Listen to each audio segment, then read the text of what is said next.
Donald Trump. Let's watch. For a loved one.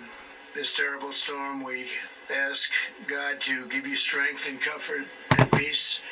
You will have comfort and peace. It's been a terrible ordeal, and this area was hit about as hard as anybody's ever seen. To all those homes, and your homes have been destroyed. Many of you are rebuilding, and many of you are going to just start all over again. And the communities were ravaged and destroyed. We're praying for you, and we will not forget about you. We will never forget about you. We're going to be working with you for a long time to come to get it back together.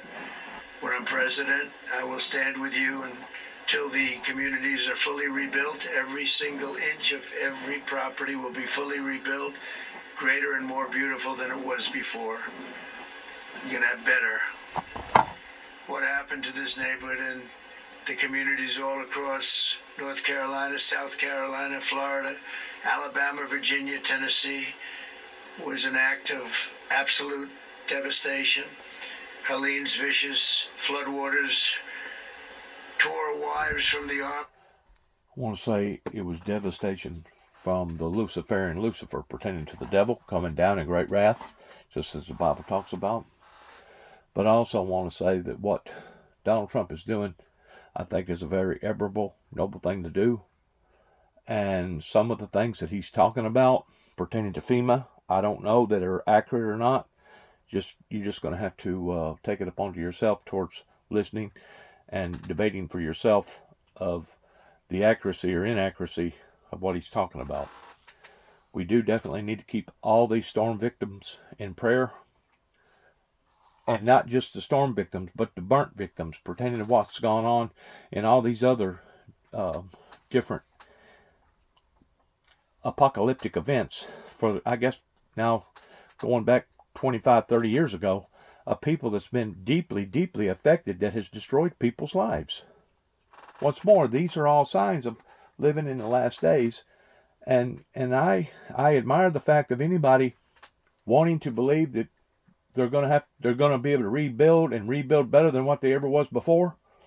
But the fact of the matter is, this is probably a decade storm. This is probably going to take a decade, a whole 10 years or possibly more. And some places won't never be rebuilt like at one time it used to be.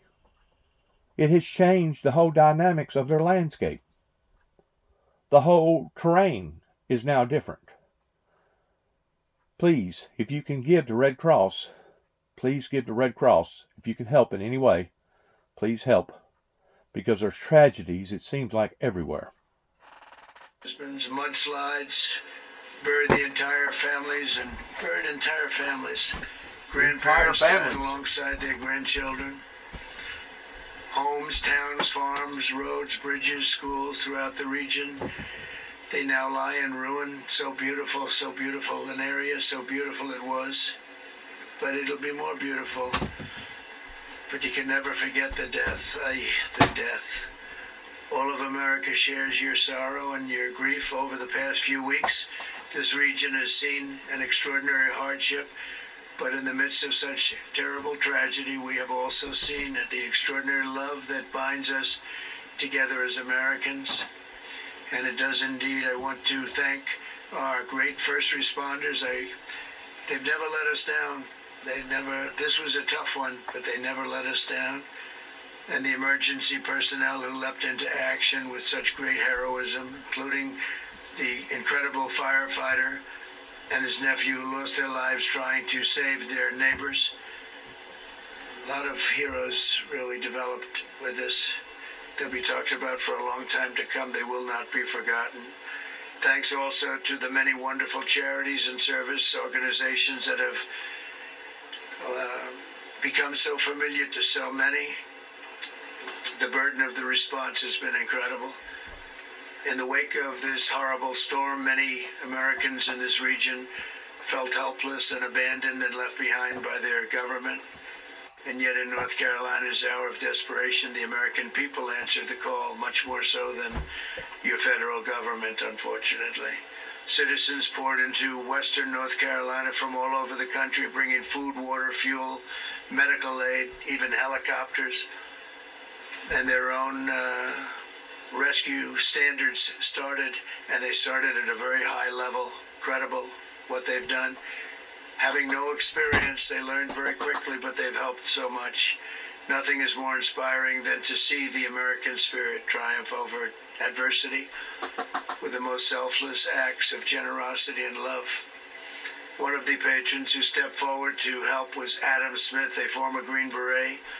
Adam transformed the parking lot of a Harley-Davidson dealership into a makeshift airbase to help distribute supplies. Did an incredible job, Adam. What an amazing act of citizenship and service. And I think Adam might be here. Where's Adam? Adam, come on up here. Say a few words, Adam. Thank you very much. Thank you very much. Great job. I've seen him on television quite a bit. What a job you've done. Thank you. Can I give you something before Yes, thank you. This little token from the That's guys. beautiful. Thank you very That's been much. with us since the third day. That's for you. And this is the moniker they've given us. Thank you very much. I'm going to Thank save you, Mr. that. President. I Thank appreciate you. it. Please. I just want to say thank you for coming. Thank you for everybody here. The biggest fear that Western North Carolina is sitting on right now, at least from the communities we've talked to, is being forgotten. And to have you here and have an opportunity to have this conversation at a national level will keep Western North Carolina on the map and not leave the communities holding the bag on the back end of this. So we're very grateful that you've shown up, and we're very grateful that you've taken the time. We're also appreciative in the timeline that you did it. Gave us space to operate and function, and gave us space to provide relief where it needed to go. And we're very grateful for that, Mr. President. Thanks, sir. Thank you very much, sir. Great job.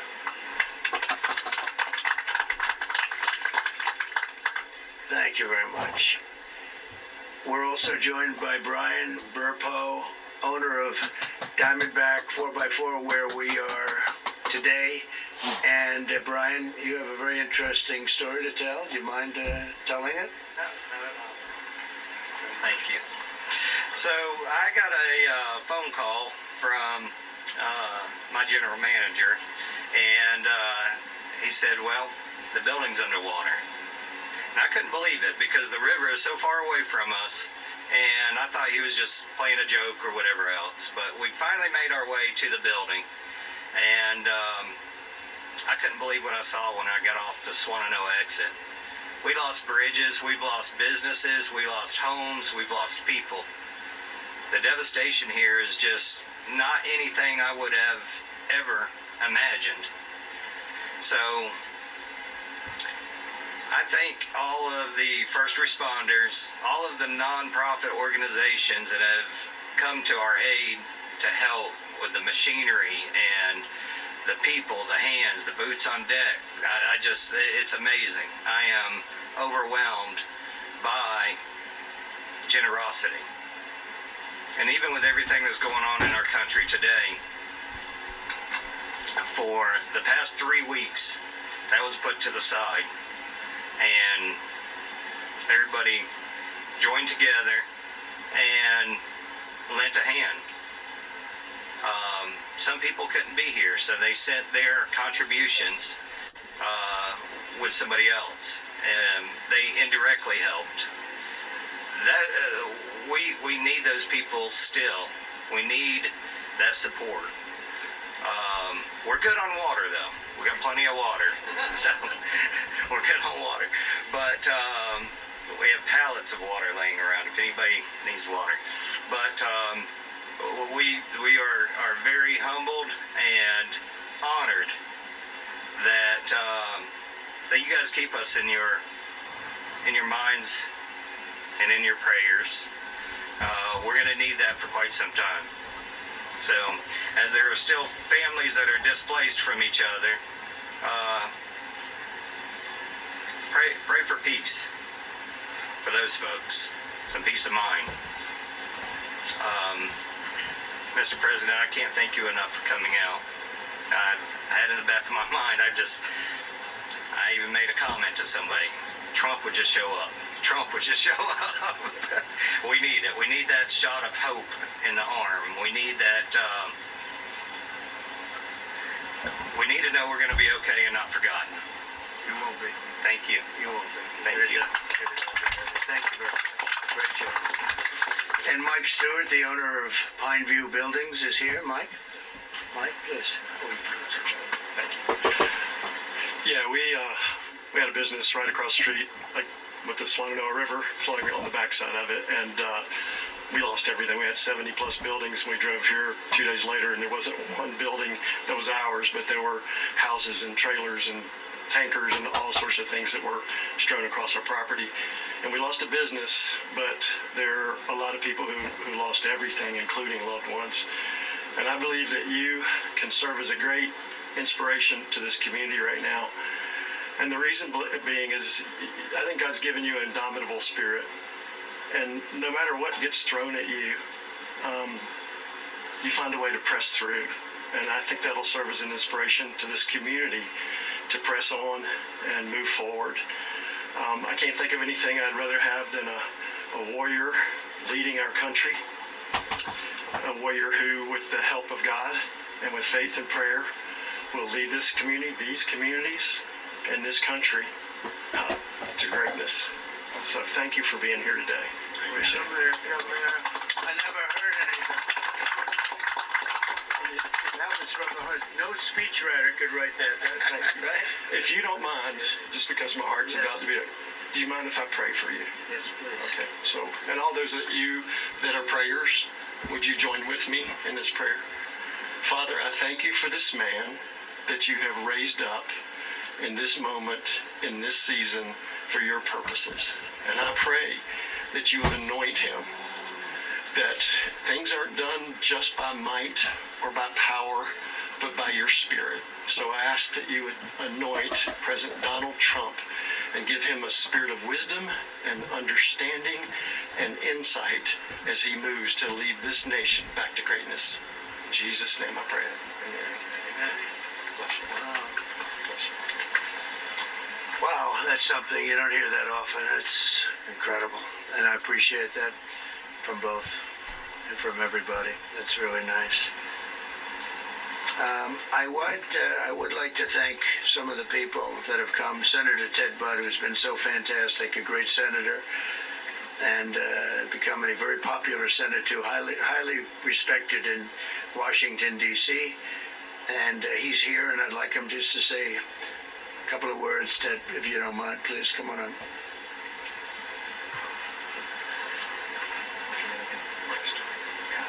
Mike, I want to thank you for your prayers for the president and for this region, because people who first looked at this and they said this might be days or weeks, but this is going to take months and years. And Mr. President, I'm grateful for you coming here, and I want you all to know, as the president I spoke with his team, he was like, when can we come to North Carolina? I said, soon, Mr. President, but there's a lot of work to be done, and nobody understands that like a builder, how to build, or in this case, how to rebuild something. So, Mr. President, I appreciate you coming here, your heart for the people, your love for them, and it's going to take a lot of work for Western North Carolina, and I don't think anybody that's running for office understands it as well as you do. So thank you for coming, for your understanding, for your love for this country, and we look forward to making what's a great area greater once again. God bless you. Thank you. Interestingly, I came actually right after the storm. I'd like you to know that. And I came to North Carolina, but this was so rough, so bad, we couldn't come in. Didn't want to come in, actually, because I wanted you to do what you had to do. I didn't want to be in anybody's way, but we were in North Carolina immediately right after the storm, first one. And I said, you got to let them just work for a little while. And believe it or not, a lot of progress has been made. You look at how it is, hard to believe, but a lot of progress has been made. So it was an honor to be here very early. Thank you very much. Also, along with the senator, who really has been doing fantastically well, I'm proud of him, Representatives Chuck Edwards and Virginia Fox. Okay, that's Chuck. Please. Oh, yeah. Well, thank you, Mr. President. Thanks so much for taking the time to come to Western North Carolina. We've seen other folks do a flyover. It is so heartening to see you here with some dust on your shoes, actually seeing what's taking place. It means so much to the folks here whose lives have been turned upside down, whose homes have been destroyed, whose lost loved ones, whose businesses have been destroyed. We're so incredibly honored that you're going to help keep the emphasis on us rebuilding this beautiful community. For those of you who did not get to see it, I offered because I also own McDonald's restaurants. I know that you perfected your skills behind the counter a day or so ago, and it was my honor to present President Trump with the French fry certification pin. So, thank you so much for being here. Thank you very much. God bless you. All right. Thank you very Thank you. Well, thank you very much. Tim Moore is here, your very special House Speaker, and he's been a great friend of mine for a long time. And thank you very much for where are you, Tim? Thank you, Mr. President. Come on, say. Well, thank you. Well, I'll just say, as the Speaker of the State House, I've not gotten a single call from the White House, but this man and his team have been in touch with us from day one. And Mr. President, I appreciate that and looking forward to seeing you back in the White House. Thank you, sir. Appreciate it. And Shane Hilliard, your wonderful sheriff. Appreciate it, huh? Great job. You've been busy, I guess, a little bit, huh? A little bit busier than you're supposed to be. Thank you, Sheriff. And a friend of ours, Linda McMahon, who's been incredible. She was in charge of the small business group in Washington, and it was actually a big business, and she did incredibly. They told me the other day you were the best there ever was at that, and we appreciate it very much. Great job. Thank you very much, Linda. I also want to thank everyone who supported the GoFundMe. We set it up right after the storm left, almost immediately, and I authorized a lot of people to help, and those affected by Hurricane Helene were badly affected, and nothing can really really make amends for what happened, especially when it came to the death. The property you're going to end up having bigger and better and nicer and everything, but the death was horrendous. And to date, we raised $8 million, of which $7 million has been distributed to the various charities that are helping you, and the rest is going to go. And if you people have some recommendations, I'd like to have them. We helped Franklin Graham. He's done such a great job.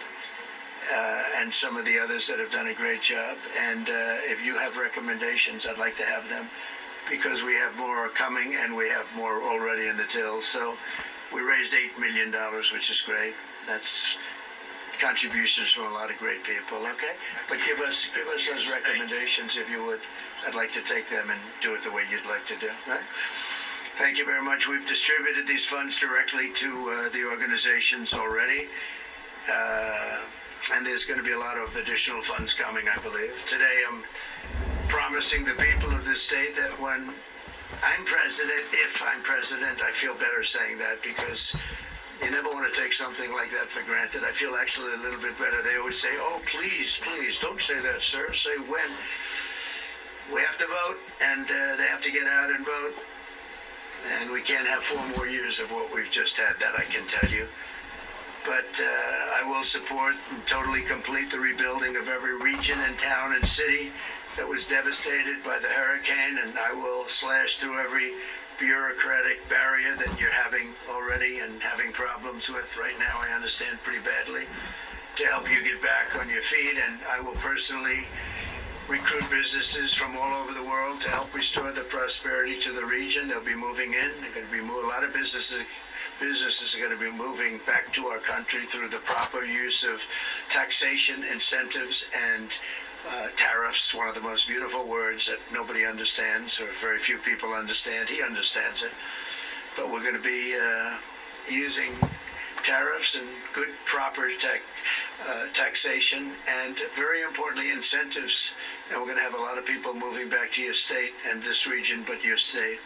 They're going to be very interested in North Carolina. We'll stop throwing our money overseas, and we're going to let our country benefit. We're going to put America first. It's time we put America first. We've been helping countries for 50 years. We've been helping them for 50 years, never stops. And when we need help from them, they're not there. So that's the way it is. But it's vital that we not let this hurricane that has taken so much also take your voice. You must get out and vote. The polls are open for early voting every day between now and November 2nd. And, you know, the thing that amazes me most is areas such as this and others where it's so hard to vote. People have lost their homes. They've sometimes lost members of their family. Do you know they've set a record in voting? Can you believe it? I mean, last year everything was beautiful, perfect, no problem. They beat last year. They beat every record, and presidential records too. Your voting records have all been beaten. And people, I don't know. I don't even know where they're living. Their house is gone, and they were standing in line ready to vote. So you have amazing people here, Michael. Really amazing. One of them is Michael Whatley. He was the head of your Republican Party. He was so good and did such a great job. We won the state twice, but he did such a great job. I said, that's the guy I want, because he was very much into stopping the steal. We don't want the steal. We want a fair election, an honest election. And you got it here. He actually hired 603 lawyers. Can you imagine that? And I said, who's that guy? That's the guy I want. And now he heads the whole party, the whole shebang. And now I can blame him if something happens. And I'll say, well, I made a mistake. I'll send him back. But I don't think that's going to happen based on what we're hearing from early returns, which are really phenomenal. The early returns are phenomenal. If you had to relocate because of the storm, you do not have to return to your home county. You can request a ballot for your temporary housing location, but you need to make sure you do it today. Today's your last day. So get out and get that done and vote. But so far you've really been, I don't have to talk to anybody, they're literally setting records with this kind of devastation. I think it's an amazing tribute. That's an amazing tribute that something like that could happen. So to everyone here in North Carolina, we love you. Together we'll pull it through. We bless you, and God bless you, and God bless America. We're gonna make our nation stronger and better, more beautiful, and a more joyful, to use a phrase from somebody else that doesn't really believe it. But we're going to make it a more joyful place. We're going to do things that nobody thought were possible. We're going to have our country back. We're going to grab our country. We're going to take it back. We're a nation in decline. We're not going to be a nation in decline for much longer, that I can tell you. And we're going to make America great again. Very simple. It's a very simple slogan. It's the greatest movement in the history of our country. We're going to make America great again. I'd like to ask, if I might, Michael Whatley to come up and say a few words. He's been working about... I'm going to end it right there. I've got a doctor's appointment to have to go to in Paris, Tennessee regarding my wounds that I've received over my operation. That happened in January. Once more, I want to thank everybody for your prayers regarding that. Thank everybody to remembering the hopeless and the helpless and those that are in desperate need. And unless you have went through something this apparel, you won't truly understand the appreciation that people feels whenever you go and volunteer your services towards something like this. Thanks again. Good luck to all of us. And I do pray and hope that the the North Carolinians, as well as the Tennesseans, as well as the Georgians, as well as the Floridians, I do hope and pray that they will be able to rebuild and do so efficiently and effectively. But you know as well as I do, whenever it comes to the loss of life, they'll never, ever get over this. Some of them will never get over this. And I just pray to God that they will not blame God, that they will blame the right source, which has been the evil entity, because God is not going to go in and do something like this. God is a God of love. God is a God of mercy. God is a God of compassion. He is not a God of destruction. This is all being done by the satanic, evil, demonic movement, the Luciferian Lucifer, that is coming down, just as the Bible talks about, in the last days in great wrath. I hope and pray that you can understand that. Good luck to each and every one of us. God bless America. God bless our troops. And God bless our endeavors towards where we go from this moment on. Because I have a funny feeling we're going to need it. Because of the damages that we are doing to each other, the damages that we're doing to the upper atmosphere, the damages that we're doing to Mother Earth below our feet. I really and truly believe that we're going to need more than just luck. God bless and shalom.